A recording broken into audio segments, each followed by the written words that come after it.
Okay, I am of course Great and Glorious Nick Dutch. Let's get the boring bit of self-promotion over and done with first, shall we? It's on lulu.com, the Grimoire and the Her, but if you want to buy it, it's there for you. Lovely work.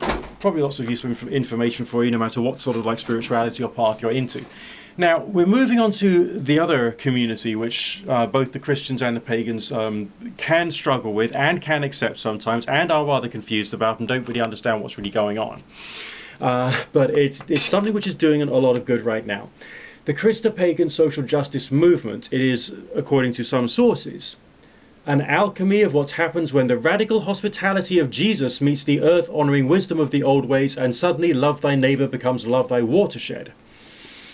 Right, so we got this story about this lady called Sarah. That's not what she calls us. Well, that's not what she calls herself now. She was a Methodist youth minister, so she was in the church in Methodism until she watched her trans daughter get excommunicated just for being trans. So now she's kind of like gone away from that. She calls herself Sparrow and runs something called the Emmaus Grove out of a deconsecrated church in Portland. They've taken the pews out and they've replaced them with raised garden beds where houseless people can grow medicinal herbs whilst learning Mary's Magnificat as well as the charge of the goddess, and they're the same thing, and it's the same revolutionary text and concept in different dialects. So they're connecting Mary's words and the Wiccan words and seeing that basically they're the same thing really, which is kind of like one of the ways in which I think. When we perceive the things in Christianity and the things in paganism as having a lot of similarities, I think we can actually find our similarities much more than we can find our differences. But when we choose to end up in a state of being so set apart in our culture or in our attitude or in our traditions and all the rest of it, we then create more issues and create more division. But here there's a sense of some possibility happening there. Now, we're at this place, in this particular community, they call it liturgical guerrilla gardening.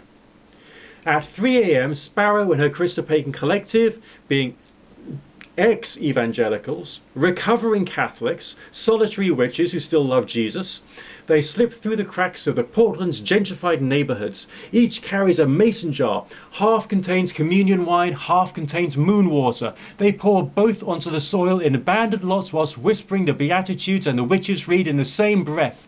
By morning, those lots sprout with kale and calendula, while little painted signs say, "Take what you need, leave what you can. This is the body of Christ and the body of the earth," and they were never separate. Beautiful.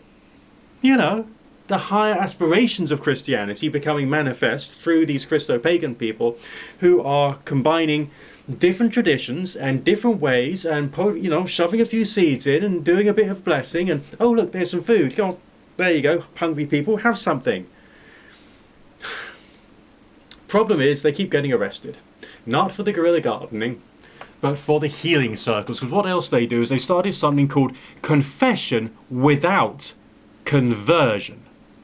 Confession without conversion. So we got sex workers, undocumented migrants, queer kids rejected by their churches or families. And they come to this grove at twilight.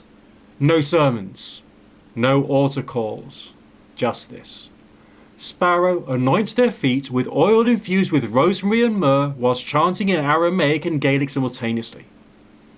The cops keep coming because the neighbourhoods report satanic rituals. But when they arrive, they find former youth pastors washing the feet of heroin addicts, reciting the Lord's Prayer whilst burning sage for purification.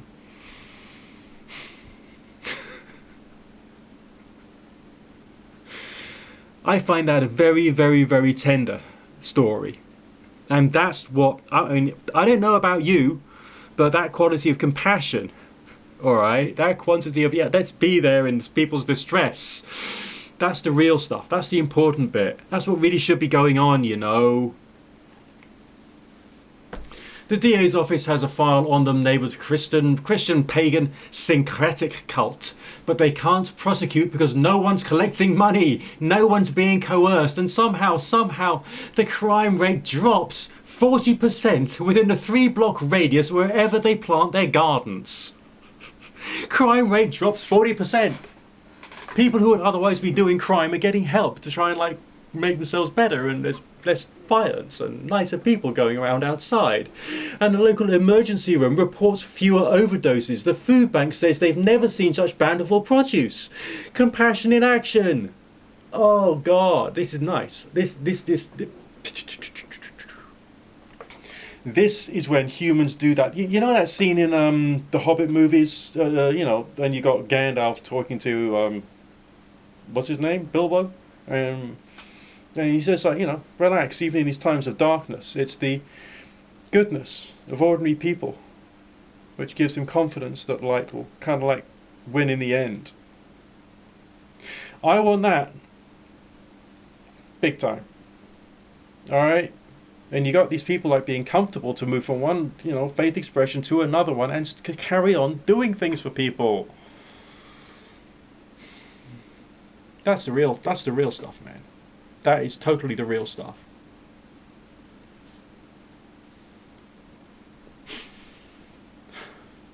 Yeah. Thumbs up, rate, comment, subscribe, favourite, share.